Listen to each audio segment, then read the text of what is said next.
You're listening to Arsenal Pass, a flesh and blood podcast for players by players. And all about strategy, leveling up, and the latest news in the world of Wraith. Welcome to Arsenal Pass. Welcome back to Arsenal Pass, episode 122. Brendan Patrick over there, Hayden Dow here. Brendan, another win in the weekend for Iyslander. 4 events in a row, 2 battle hardens, then a calling, then another battle hardened.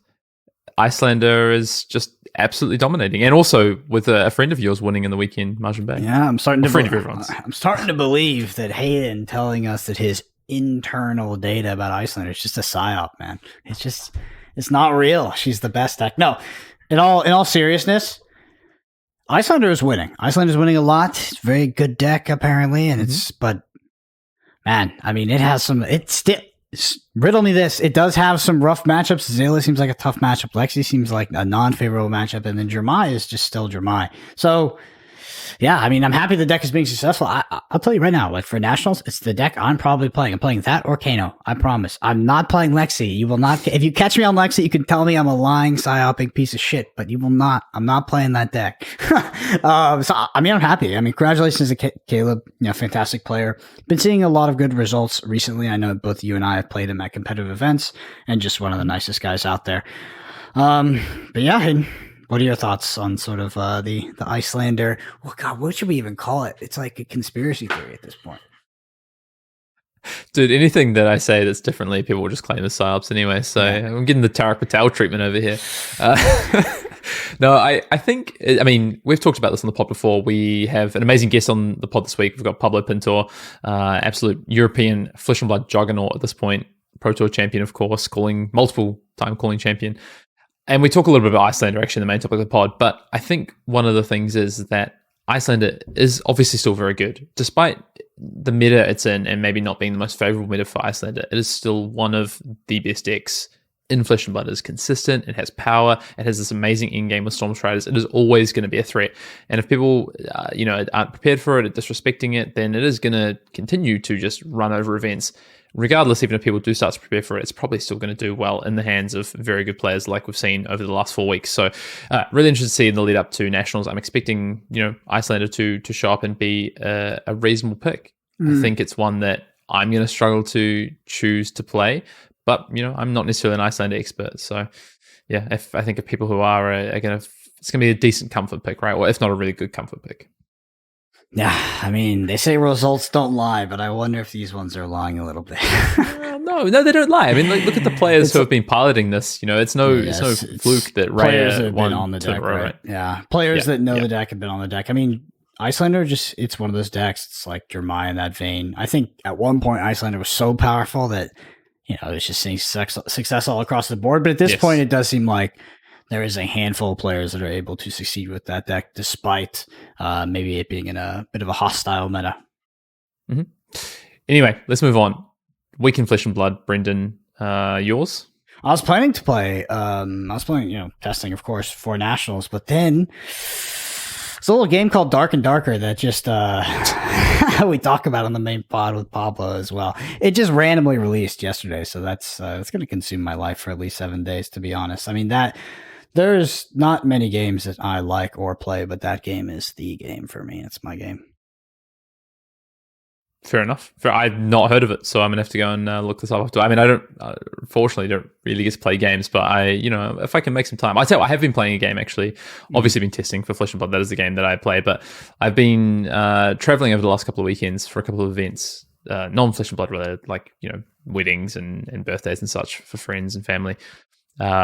And I've been playing Slay the Spire while traveling on the plane on my tablet, and that's a game that I really enjoy. There's a game called Wild Frost. I don't know if you heard about it, but it's 10 times better. It released recently. Really? Yes, actually 10 times. 10 times better. Okay, maybe not 10, but it's better. And I played it with your friend, Sasha Markovic. I actually recommended it on this pod, and some people picked me up, and I had people DMing me like constantly after they got into like, holy shit, this game is so good. So it's like Slay the Spire.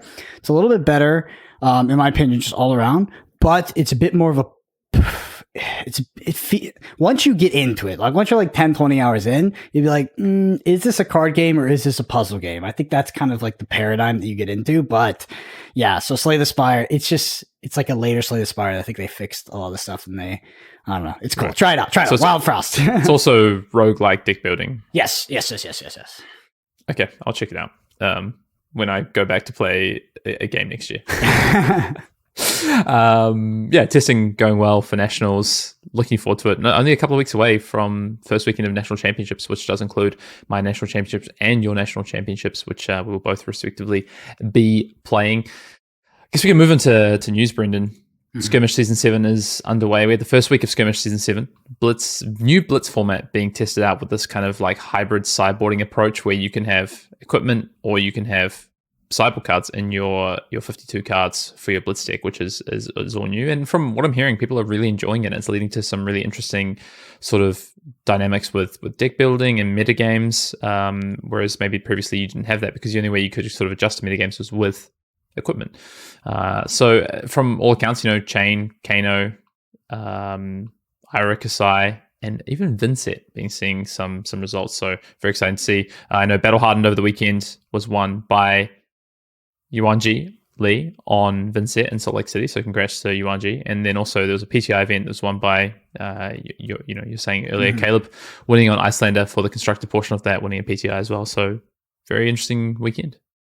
Yeah. I said Battle Hardened earlier. It was the classic portion was PTI event. The Battle Hardened event was Blitz, to be clear.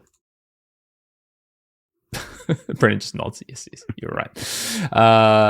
I guess elsewhere, there's also some great articles up on Legend Story Studios that have been published over the last week or so that are really good reads, especially if you're getting ready for national championships or any other competitive events like Battle Harden's. Calling's coming up as well. One written by our guest on the pod this week, Pablo. There's also one from Brody up there as well that I just think are great reads if you're preparing to understand from maybe a mentality standpoint how to get prepared, how to get ready for big flesh and blood events like national championships that are coming up. I don't know, Brendan, anything else? I feel like I didn't make notes for the news this week. I think I've kind of nailed most of it. Yeah. To be honest, it's a pretty thick main topic. So I think we should probably just head right into it. Let's do it. All right, and for the main topic of the episode, we are joined by legendary Flesh and Blood player Pablo Pintor. Pablo, you and Hayden were having a bit of a conversation as soon as I popped on, and Hayden said, "Congratulations on the top 8," and you respond with, I don't know how I got lucky again. I'm going to have to call you out because I don't believe you, Pablo. I think you might be one of those players that doesn't get lucky. If we look at results of professional players in Flesh and Blood, one word sticks out to me more than any other when I think about you, and that's consistency. You seem to be a player that has consistent good results, not maybe a Pro Tour win here and then, maybe some bad results and then maybe another top 8 there. No, you go Pro Tour win to Pro Tour top 8 to top 8, top 8, top 8. So many tournaments. I mean, you're sort of the European sensation. I just want to sort of point that out because you seem to be a very humble person, but I want to once again, like Hayden said, congratulate you on the recent top 8 and welcome you to the podcast. We appreciate you joining us, and it's great to finally speak to you. It's a pleasure being here. A dream come true, right? I remember watching you guys when I started playing, so it feels like ages ago. And yeah, I'm not fake humble, I do keep, getting surprised by my results. It's like, okay, this tournament I won't do so good, I haven't practiced as much, or I'm not as confident as I have been in other tournaments with my deck. The field seems super stacked, like lots of good players, and then everything works out nicely for me at the end. There's a song that goes like that in Spanish. It's like everything works out at the end. Everything doesn't work, but at the end, you still get in the top 8, right? And that's kind of my story in tournaments. I always start losing the first round as well. So I'm always like, oh, this is the tournament. Okay, I'm prepared for this. I won't do good at this one. But yeah, I have had a really good run. And just to give our listeners a background, and I'm curious myself, I understand that you did have a card gaming background before you entered Flesh and Blood. What was that exactly, and sort of how long have you been in the competitive card gaming scene for? Pretty much all of my life I could hold some cards. I started playing Magic the Gathering like with 10, 11 years, something like that, with my friends, like these pre-con decks at the school. And yeah, we swapped games and we started playing Legend of the Five Rings. It was a trading card game at that point. And I was lucky enough to win a tournament with like 14 years, something like that. It would be something akin to a calling here. Yeah. So I was extremely lucky in that one. Believe me, that one was amazing. Like I always drew what I needed, like incredible. So yeah, that kind of gave me the confidence to actually play much more seriously. I got some good results. Then I just stopped playing almost everything because I had to focus on my studies for a while. And I returned to card games when L5R, Land of the Five Rings, returned as a living card game. I love living card games, but it's a model that doesn't work, so it ended up dying. I had some really good results there, and yeah, I was playing that until it died when the COVID started, and I swapped to Flesh and Blood, and it has been a really good time here. You know? And you're a part I of traveled a lot, and I had a lot of fun. Yeah, you're a part of a team called Sunflower Samurai, correct? I mean, it's kind of I wouldn't say infamous is the right word because that has like a negative sort of connotation, but it's a very famous team, right? It's a very famous group of players at this point because of how many just successful results you've had. Can you talk a little bit about that team? I've had the pleasure of speaking to some of your players before, but are you guys more of a group of friends that have just been playing together for a long time, or did you come together for Flesh and Blood to focus on specific events? Actually, infamous is a pretty good word to to describe them. But yeah, we have been friends for over 10 years, most of us. The big part of the group is from the same town as me. We have been lifelong friends, and the other ones are people we picked up from different places of Spain, and we met up in different games. Most of us playing League of Legends, actually. Oh, really? I'm sorry to say that. But yeah, and we started playing a lot during the lockdown, in the pandemic. So when Flesh and Blood came out, we all started playing it at different paces because, as you have said, we are a group of friends. Not everyone on my team is a competitive player, nor they want to be.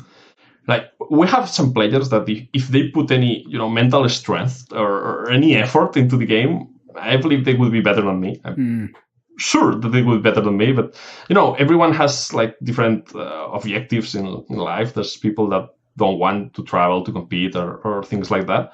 And we're happy with what we are. We are usually like 4 or 5 guys traveling to any place. Any excuse is good to visit some new place and taste some new food, and have a good time. That's honestly why we move so much.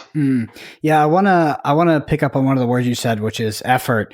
Do you feel like you and your group are what is your testing process like? Are you the kind of group that's testing all the time, really grinding out games in preparation for tournaments, or are you a bit more laid back? Because I do recall one of my conversations with one of your teammates in the lead up to Worlds, and he specifically said that your testing schedule, or the group's testing schedule, I don't know if it was you in particular, had been a bit more laid back, which is not really the tail of the tape we see with a lot of the sort of the grinders in Flesh and Blood. They tend to be these players part of large testing groups, maybe like the Wolf Pack or something like that. They have all this data. And what is your approach and your group's approach to preparing for some of these tournaments? I will do some promo here. I actually wrote an article for Legend Story Studios just this week on testing. I probably don't always follow my own rules for testing, Yeah, it's pretty difficult scheduling with these guys. So it mostly boils down to playing a bunch of games when we can, and we try to get as much value or as much information from those games as we can. But yeah, we do not have like serious schedules or dates to test or something like that, we just hang out on our Discord where we are playing, teamfight tactics or whatever, and then someone pops and says, "Hey, we should test," and then we start test. But yeah, usually we do like pretty intense weeks when the weeks before a big tournament. They tend to be like pretty intense in that Discord because there's always some player who wants to play at almost any hour of the day, because as we live in the same time zone, it's pretty easy. So there are games running up there like at almost any hour. So it's always easy to just jump in, and if you're not playing, it's always useful to get some info, see how matchups develop or how new deck someone is trying. Yeah, absolutely. We try to discuss and share as much info as we can, because taking a little breath between games and discussing a few key points usually leads to using your time much more efficiently. Mm-hmm. So yeah, that's kind of what we do. When it comes to testing, Pablo, and with your group, do you have specialists within your group when it comes to playing heroes, or does everyone like to play everything? And what about yourself? Like, do you tend to lean towards certain heroes, or are you really open to just playing what you think is the best for any given event? I do have an article on that too. Yeah, and for the Wrath of Times. And yeah, I do think that playing every deck is really important. Not only to have the option available to you to just switch off quickly before a big tournament or something like that, but it also helps you a lot, knowing how these decks properly function just on a deeper level, because there are some things that you can only really grasp when you're playing that game. This when you fumble a hand and, you really know where to strike to really be, a threat to that deck. And yeah, we do have some specialists, though. As I have said, not everyone has the same background. Mm-hmm. But the guys I test the most with play everything. We do lack a good illusionist player since Prism abandoned us, though. Like, we don't have a Dromai player. I'm always really scared when I sit across a Dromai in a tournament. You have to get recruiting, find your next Dromai player.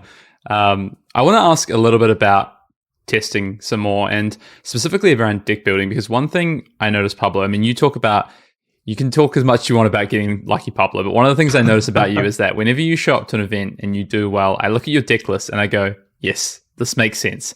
Your deck lists seem to be very consistent. You like a lot of 3-ofs. You like from what I see anyway, you like your decks to be quite cohesive, I would say. I always am quite impressed with just, I don't want to say simple, but just how cohesive and how it looks like you've put a lot of sort of like narrowing down into your decks to make sure that you have the right cards for the meta. Can you talk a little bit about your philosophy when it comes to deck building? And is it true? Is it true what I say? Your decks look really consistent to me, and they look like they're focused on 3-ofs, for instance.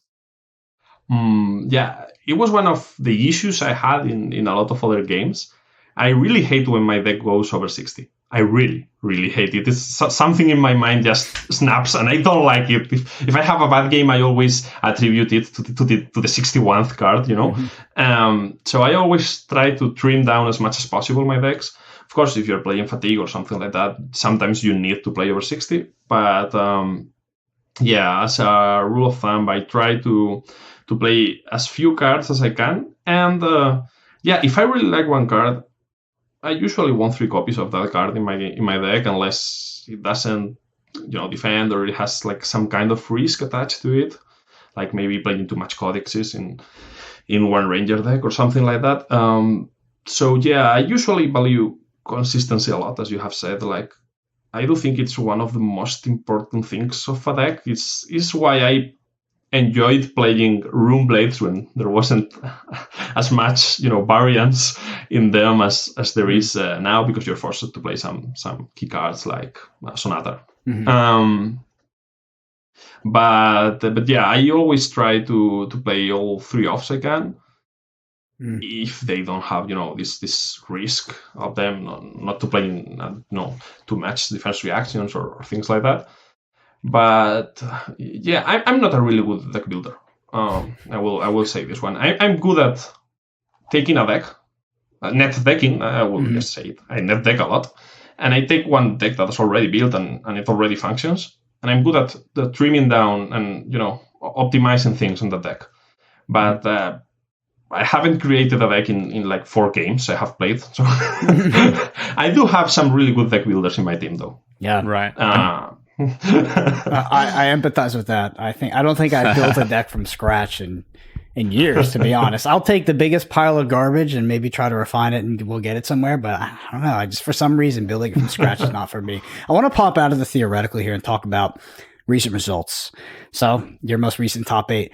What the heck happened? So if I look at the battle-hardened results prior to that in the United States, the meta that ended up showing up in Birmingham is not really what we expected, especially in the context of the top 8. And I want to specifically highlight the hero that you brought, Bravo, which seems to be actually see some success in that tournament.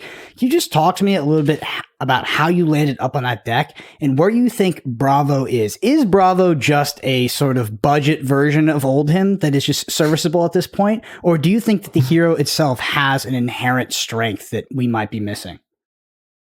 It's poor man, Oldhim. Yes. It is. You're playing a worse shield, a worse hero ability, and a worse hammer, and a worse headpiece, and a worse chest piece, and it still works until some degree, Mm-hmm. He does have some advantages. You can sometimes high roll wins, and you will take that if you draw 3 blues and a crippling and 3 blues and a crippling and 3 blues and a starstruck and 3 blues and a crippling. You're an extremely good player and you really deserve that win. But he sometimes offers tempo swings Oldhim couldn't provide. If you have Tunic or a Seismic Surge and a crippling in hand, just throwing a naked crippling at your opponent it's an extremely good tempo swing. But everything else is much worse than Oldhim. Yeah. I just played Bravo because I got cold feet a few days before Birmingham. I was going to play Usuri, but then I started seeing a lot of Dromais. And as I have said, I don't have a Dromai to test with in my team, so I got a little bit scared. I have been testing like a lot of decks because I played, Lexi, and I lost every Lexi mirror, and I was extremely tilted with the deck. And I said, hey, I don't know what to play. Let's go to the basics. I have played. Bravo was actually the first hero I played in Flesh and Blood. Really drawn to the defensive aspect of Guardian, as I have played like really slow, grindy decks in other games. Bravo's not like that. But yeah, I just kind of, Oldhim kind of rebuilt his deck into a Bravo deck with Crown of Siths when he got nerfed. And I just rebuilt the Oldhim Bravo deck into a Bravo. It's kind of like the iteration.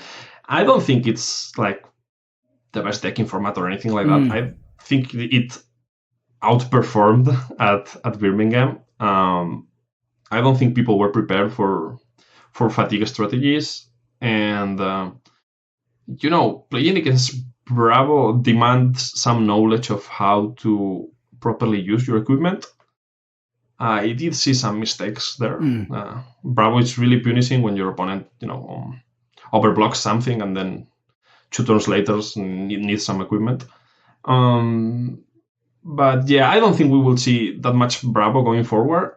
But it is still a deck to be reckoned. It has a pretty good matchup into Rangers and a skill matchup into Dromai probably. Yeah. So I mean, you said that in your thoughts, it's maybe not even the best deck in the meta right now.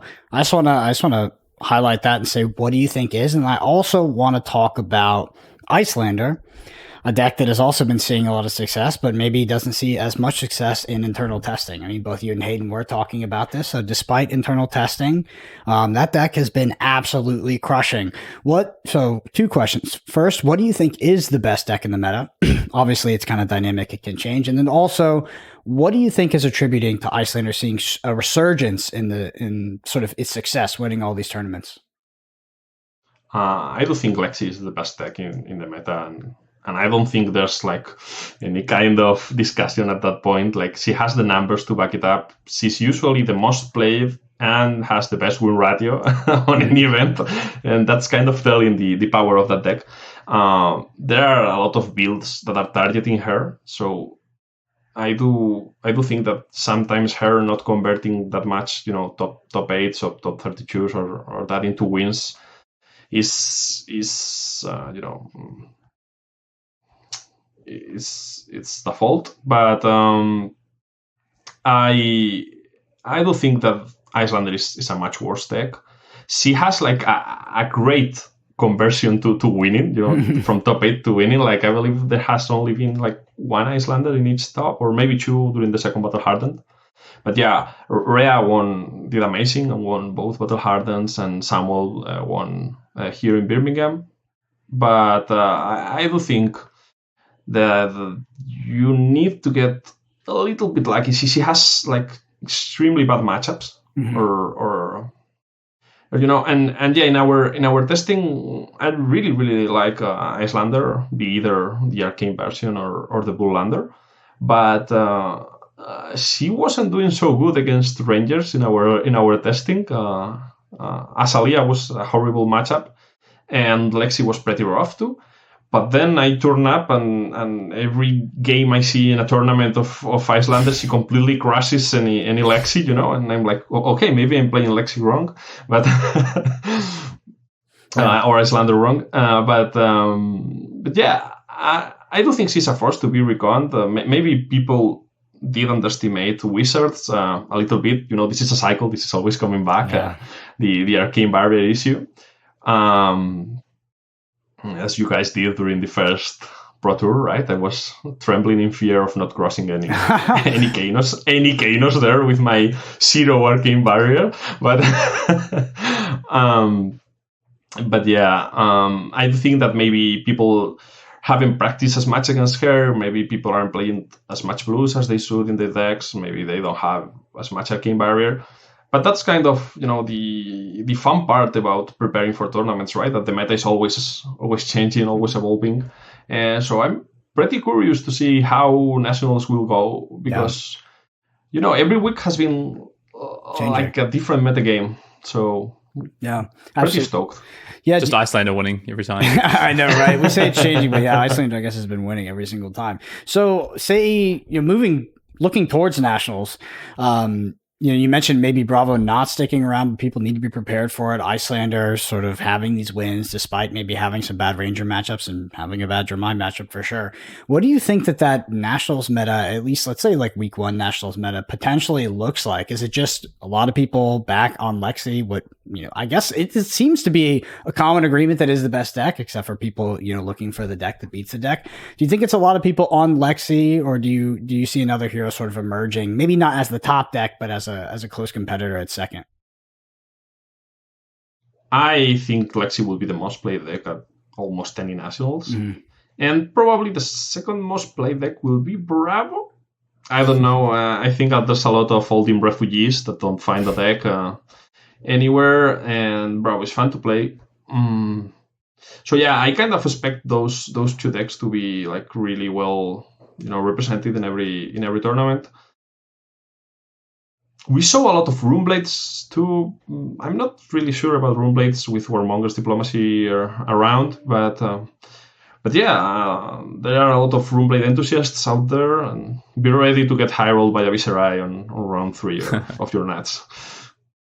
Pablo, and Brendan, just for a moment, want to jump into something Pablo said, because last week we got a little bit of pushback on the show for our comments on Bravo and Iyslander, and saying that maybe we still thought Lexi was the best deck, and we were surprised at the results. And it sounds like, Pablo, you share some of those.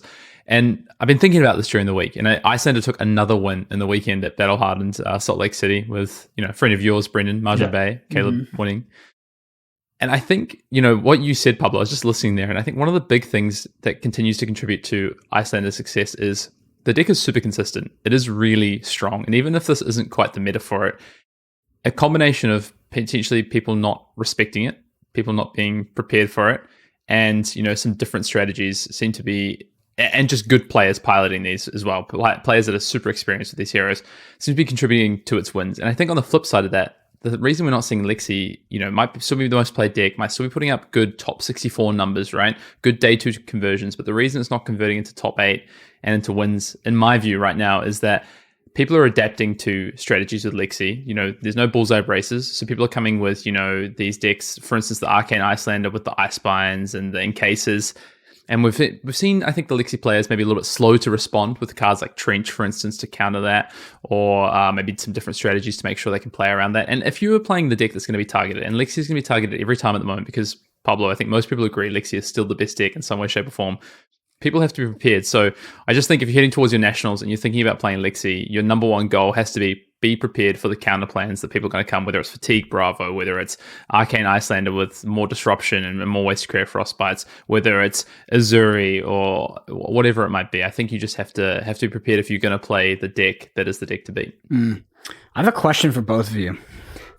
Do you both not like playing Lexi? Because I feel like we have 3 people in the room right now that will all meet in the middle and say Lexi is the best deck. But I think we also have 3 people in the room that are, would very begrudgingly end up on Lexi at a tournament. Do you all not enjoy playing this deck? What is preventing you from playing what is just quantitatively the best deck? I hate Rangers. Yes. I hate the game plan. I hate not having a weapon, and I hate the Lexi is much more consistent than Azalea, and she has some tools to add to that. But I hate suddenly drawing a no arrows hand or something like that, and that still happens. Or playing a 3 of a kind and drawing a Codex and 2 Rain Razors. I do admit that she's extremely powerful. I have been on the verge of playing her at any tournament, but I usually get cold feet at the last moment, as it happened in Birmingham, because I do not trust myself in Lexi mirrors that much. I do think that they are pretty swingy, and I do expect a lot of Lexis to be there. Usually, I'm the kind of player who likes to target the best deck instead of playing it. But yeah, there are some times where you just have to surrender yourself to the evidence and and roll with it and play whatever is needed. But yeah, I don't. If I can avoid it, I will not play. I will not play Lexi. Hayden, what about yourself? I feel pretty similarly to Pablo. I might not hate Ranger as much, but I think if I'm looking at like that, that power versus consistency, like X and Y axes, and trying to find, the hero that's furthest along both those axes as possible, to Pablo's point, Lexi is really far along the power and has improved in consistency with cards like Codex, and just the I guess the more recent builds. I also echo, I don't enjoy playing the mirror match at all. I find it, I do think there's play to it, but I find it very frustrating. I also just am in a stage of my Flesh and Blood playing time, I guess, where I just enjoy less playing aggressive decks, and also I enjoy playing decks with weapons, again, to Pablo's point. So, and also I too echo, I like playing the deck that beats the deck as opposed to playing the deck to beat. I think it makes your tournament easier, to be honest. I don't know. I think if I have a game plan that's really strong into the deck to beat, and then I also just have a really good proactive game plan with my deck, I find those tournaments just mentally easier to play, more enjoyable. I feel like I'm having to think less on my feet, and it comes down to preparation than as opposed to maybe some of the things on the day, like making a mistake or two, getting some bad matchups, for instance. So yeah, that's kind of why and not to say like I could very well play Lexi for nationals. It's still super, super powerful. And if I can't find anything that I feel is a better alternative, I'm just going to play the best deck, right? Yeah, I think at this point, I simply am just not going to play Lexi in a competitive event, because I did it one time. I am a big stand for playing the deck that beats the deck and trying to find some spice. But the Culling Leal, I played Briar and the normal Briar deck, the aggressive Briar deck. And I just didn't enjoy playing that. I knew I hated the mirror, but I was like, okay, it's just the best deck, and I'll just try to get lucky. And it was not nearly as fun as playing any other possible deck. And I think Lexi and Lexi mirrors would be pretty similar at a high level event. So I think I'm just gonna forego playing the deck for a while. I also, it's weird because Ranger just ate shit for so long, and it's finally good, and I'm still just like. Nah, it's definitely not for me. Pablo, I want to ask you, because recently we had the new set sort of spoiled teas, I'm going to call it bright lights, fully Mechanologist set. What are your thoughts on the design choice to go with a Mechanologist only set for this upcoming set?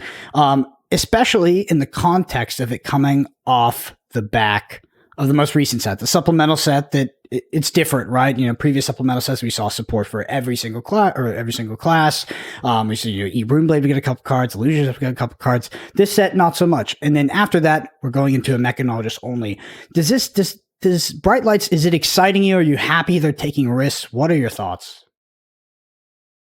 As a mainly classic constructed player, it can be like kind of underwhelming just to not see that many new cards. But I do understand that from a design standpoint, having to add cards to every single existing class in every supplemental set is pretty difficult. And there's usually times where you don't want to add some cards to some class. Like we saw that in Dynasty, right? With I believe it was Dynasty with Guardian. And when we got all these extremely big unplayable defense reactions. So yeah, we got like a ton of cards that probably won't see play never. Won't ever see play. So I'm happy if they need, to be more focused in their next sets. It's fine if only Mechanologist receives cards this set, as long as we have like several Mechanologist different decks coming. If it adds different decks to the metagame, I would like if they overcorrected though. If we have like a Mechanologist meta for until the next set comes out, but I do trust the design team at the LSS. They have done an extremely good job when a lot of things I didn't think it was a good job, but it ended up being. They have proven time and time again that they know much more than me, so I will trust them again. I'm happy because we will probably have a really interesting limited format.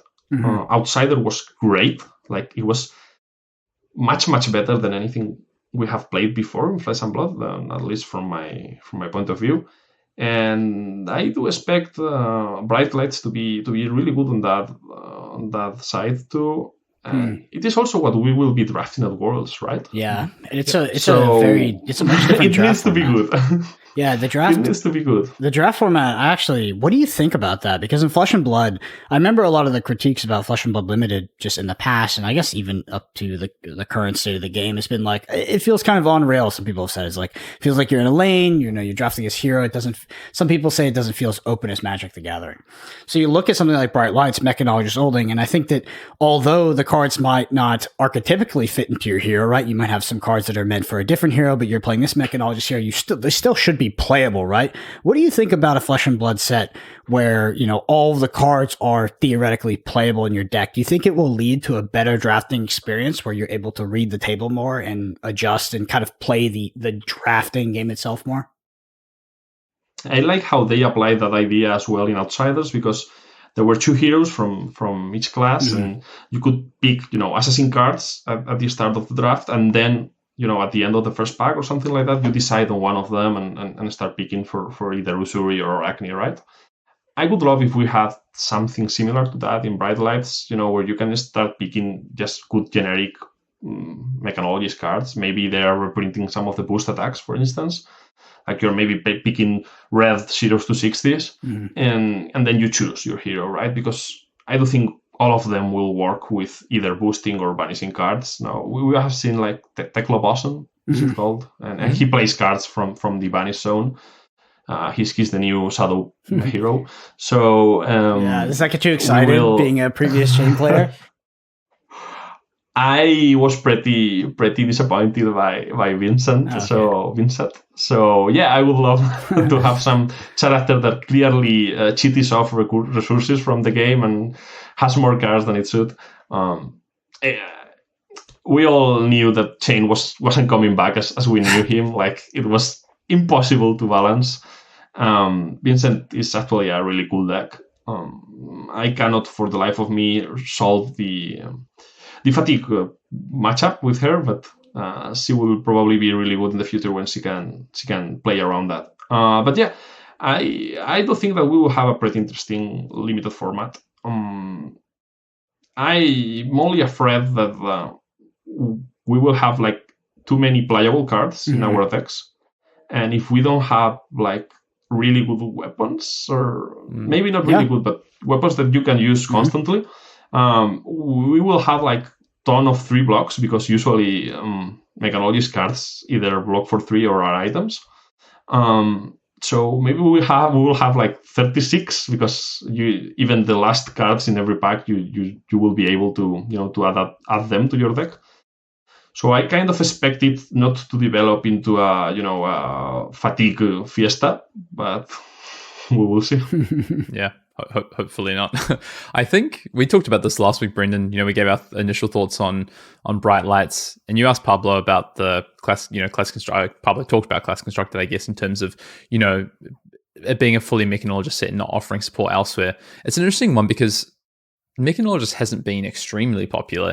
I think if you look back at where LSS has thrown support over the last few sets, bringing back the light and shadow heroes, obviously very, very popular talents and heroes, and doing that in new ways. They've given support for, even if you go to Outsiders, right? For Ninja's been pretty popular. Ranger obviously was a hero that's been pretty cult popular, right? And then you go back before that to Uprising, a Wizard, an Illusionist, and a Ninja.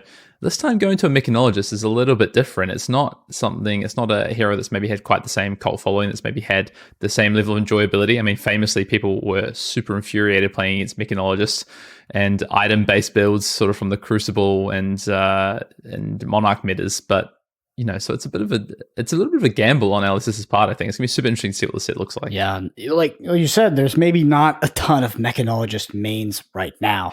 That class, I mean, for people who aren't versed in the history of Flesh and Blood, was an absolute terror on the game back in Crucible of War, like you said. But we sort of talked about it as well, Pablo. Like, although it will be Mechanologist in name, it won't be sort of Mechanologist only in nature, right? Like, we will get a bunch of Mechanologists, but likely the classes will be, or the heroes will be much different. So they might be subclasses of the same class, offering different ways to engage with the game.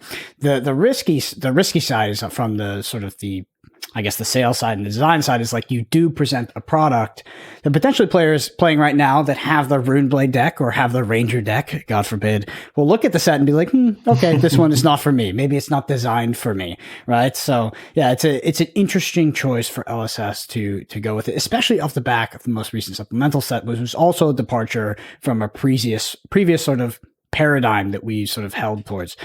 I want to ask you, because we talked about it a little bit earlier, at least you mentioned Monarch Draft. So going into Nationals, how much experience have you had with Monarch Draft, and what tips would you give for people looking to succeed in that format?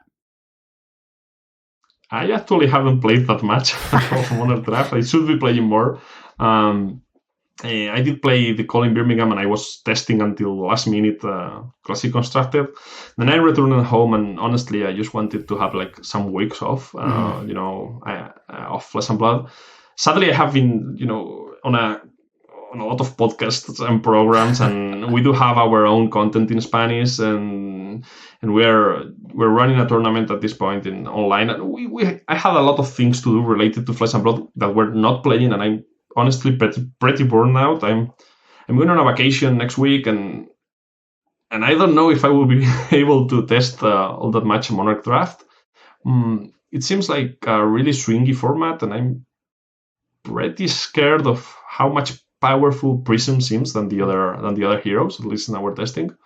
Or it's not powerful is not the right word, but it's kind of like Fi back in Uprising, where she can function with a lot of different cards. She's not tied to any specific color of cards to have a viable deck. So yeah, I do think that people that want to do well on Nats should be testing a lot of drafts right now. Classic Constructed, as we have said, is always evolving, but we have a general idea of how it will be. We have had like a lot of competitive tournaments, and I do think that Monarch Draft is extremely underexplored. Most of us didn't play the game at that point in time, or were just getting into it, and we didn't know what we were doing on our drafts. So I do think there will be a lot of surprises and different approaches. I love how during, I believe it was Pro Tour Baltimore, yeah, I saw like different approaches from different teams at drafting. So I expect something like that at nationals, at a smaller scale, because most, at least here in Europe, most of the nats want to have as many players as the United States one. But yeah, I do expect to be surprised. Let's hope I don't get blown out at draft. Yeah, it's anecdotally just something funny. The release of Monarch was actually back when I first got exposed to my local Legend of the Five Rings scene, because all those players had just transferred from Legend of the Five Rings to Flesh and Blood, because I believe that was right when Legend of the Five Rings like canceled or whatever, was almost exactly when Monarch came out. Hayden, do you have any questions before I sort of close out with my last one? Yeah. I got a couple of things I want to throw Pablo's way. I feel like it'd be remiss of us on a competitive podcast not to dive a little bit deeper, just to finish off on pick Pablo's brain a little bit. You've talked about, maybe you said getting a little bit lucky, right? But you've been super consistent in your performances, Pablo. So I just want to understand, when I see you on stream, you make very few, if not, any mistakes.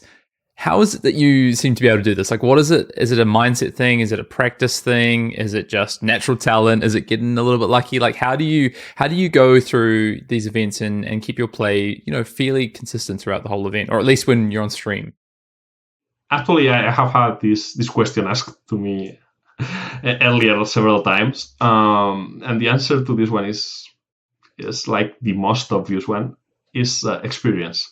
I have lost at any stage you can lose at the tournament. I have lost at top 64, I have lost at top 32, I have lost at top 16, top 8, top 4, finals, whatever. I have had some really good tournaments and an extremely bad tournament, and at this point I'm not like, my mindset or my enjoying of a tournament doesn't actually correlate to my results. Of course, I would be happier if I perform great, and it will be much better for me financially if I do great. But it's kind of, especially when I'm already locked for top 8 or something like that, or playing top 8. I have already won on my mind. It's like, okay, yeah, I have already done great. Yes, let's relax, do what we know, because I have played like thousands of games of Flesh and Blood. I have done this so many times in the past. There's nothing different at this point. I know that there's a lot of people who get hung up on, there's money on the line here, or I really want to win this tournament, but it is pretty toxic, or maybe it is really easy to burn out if you have that mentality. I do think that if you really want to do well at tournaments, you need to be a little more laid back. Maybe it has to do with my friends or how we approach tournaments, or if you do great, we will celebrate. If you don't do great, we will celebrate anyway. So it's kind of, the mindset of being a little bit more relaxed on those games. I do have a really good memory, and I have played a lot of Flesh and Blood games, and I guess that helps. I'm extremely bad at math, though. So if you see me stopping at the middle of a match, it's because math isn't working on my mind. And I do know that it isn't working, and I have, done something wrong at some point. But it has happened to me that at some points I have thought, oh, I'm dead. He has a line. I'm already dead. And then I start thinking, no, I'm not dead. I don't know how to subtract some numbers from others. But yeah, it has mostly to do with how many times I have been playing in Top Cats in so many different games. Yeah. There's no secret to that, sadly. That there's people who are like really calm. I'm probably also a really calm person, but yeah, it has more to do with experience than personality or anything that you can train. Yeah, no, I think those are, you say no secret, but it's great. It's a great takeaways there. Staying, I guess, consistent really comes down to treating your games equally, right? Like that is how you can stay consistent. If you put more pressure on any one particular game, that's going to be a way that you're going to lead to having less consistent results, right? You might do something you wouldn't normally do in a game because you feel pressured to, or I echo that as well. I feel like when I go to an event, me and Brendan talk about this a lot on the pod. Our results, we're not being results orientated in our thinking. Enjoy the journey, enjoy the event, and play one game at a time, and try and keep consistent. And I think that is so important. I have one last question, Brendan and Pablo. Pablo, there's a lot of players out there who are going to be going to their first national championships. This is going to be potentially their first, maybe they've top 4 to road to nationals, or they've grinded out the XP, and this is going to be the first kind of big event for them that they're going to be heading to. Do you have maybe 1 or 2 pieces of advice for these players, maybe who are looking to enter the competitive scene, and this is going to be their first kind of marquee event that they're heading to, as a super experienced competitive player, just to impart to some Arsenal Pass listeners who are, aspiring competitive players? Yeah, I believe it would be like, don't be afraid. I see a lot of new players being afraid of, playing against some big local names or international names or whatever, or being afraid of asking judges or making small mistakes. And everyone is there to have a good time. Like, yeah, they are also trying to win, of course, but, Flesh and Blood community, up until this point, it's really difficult to say this, has been extremely nice, at least everywhere I have been, and I have been in a lot of places. So, yeah, as I have said, try to be relaxed. You're going to have a really good day. Competing is probably, for most of us, the most enjoyable aspect of playing at TCG. So don't be afraid. Try to talk with your opponents, your friends, judges, whenever and whoever is there, because you're there to have a great day, and everyone else is doing the same thing too. So don't be afraid, and don't focus on results too much. If you do great, that's amazing, and you can win the tournament or get the World's invitation, and I will see you at Barcelona. But don't focus too much on winning, on playing each game. Or I have been so unlucky in playing against this the last year's national champion, and all those kinds of things. That's something I see like very often and during tournaments, and it saddens me a little because they have already lost some games on their mind before they stop playing. Yeah, I mean, like you said, so Flesh and Blood was my first card game, and I mean, I specifically remember the first time I had, each one of those kind of matches you talk about. Your first top 8 match, your first finals match, whether it's a road to Nats or, now you're in the top 8 of a calling or something. And I remember shitting myself the first time, every time. And then you make mistakes and you lose. But after you get some people don't have to get those losses in, right? Some people are just naturally calm, or under pressure, they just don't make those mistakes. I'm just not really that person. And I found after getting experience, after being in that situation, realizing that it's not special, etc., not in a bad way, like you didn't deserve to be there or something like, but it's just a normal game. It's just like any other game. It's like a tabletop game versus your friend at the kitchen table. Like, once you really get that under control, I find you make drastically less mistakes. It's the people that get too amped, they get too much anxiety, and they put their opponent on a pedestal or something like that. That's when you end up making these mistakes that you've just never made in testing, and you make them be like, what am I doing? So part of it is experience, but I think if you recognize that and try to prepare yourself mentally, you can mitigate having to, get that experience. And that experience does often take losing, unfortunately. Anyway, Pablo, James, historically, infamously, we'll say, said, at Pro Tour Baltimore, where you were, you said the city of bright lights. We didn't know what that meant, but it turns out it's Barcelona. Do you have any high-level professional Flesh and Blood tips now? Real-life tips for people traveling to Barcelona for the World Championships, things that they should be doing, just stuff you recommend to people, whether it's food, sights to see, clothes to wear, is it going to be too hot, whatever. What sort of would you give the audience in respect to that might be traveling to Barcelona for Worlds? What tips do you have? The first one is always the same. Barcelona is a big European capital. Be ready to travel as when you're traveling to any other big city. Be wary of where are you going and the hours where you're going. It's not a dangerous place, but you shouldn't be too calm about it either. So do your homework before traveling. The place where the tournament is held is actually a really nice place. So yeah. Usually Barcelona is very warm. So even if it's held in November, it will probably don't take that much, that much warm clothes for you to bring. Be aware of that. Check the temperature before doing your suitcase, your travel case. And yeah, we do have some great food there. It's not the cheapest place in Spain though. It's like a tourist spot. Mm-hmm. It will be cheap for almost anyone traveling from outside of Spain because salaries here are much lower, and daily life cost is much lower.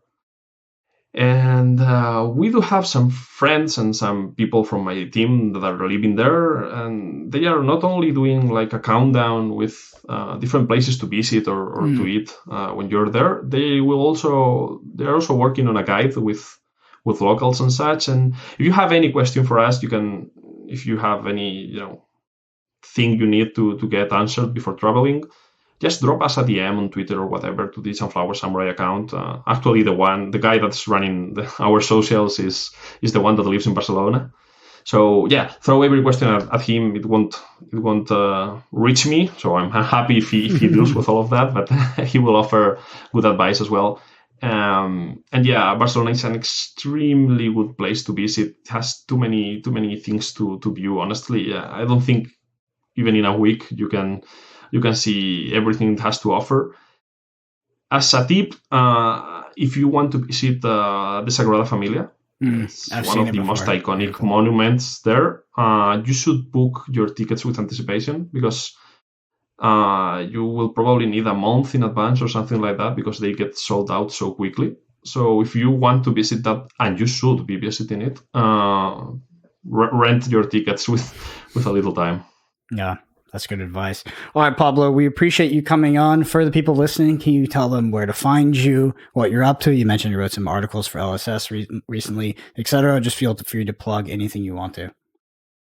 Well, as I have said, we have a team account on Twitter or on X now, right? Sunflower Samurais, and you can find myself there. Not usually posting like anything groundbreaking, but my views and probably my experience on tournaments. And yeah, it has been an honor being here. I have always wanted to talk with you guys, and it has been really nice. And now I have to go back to wasting my life on Baldur's Gate 3. Oh, so. Yeah, that came out. Good game.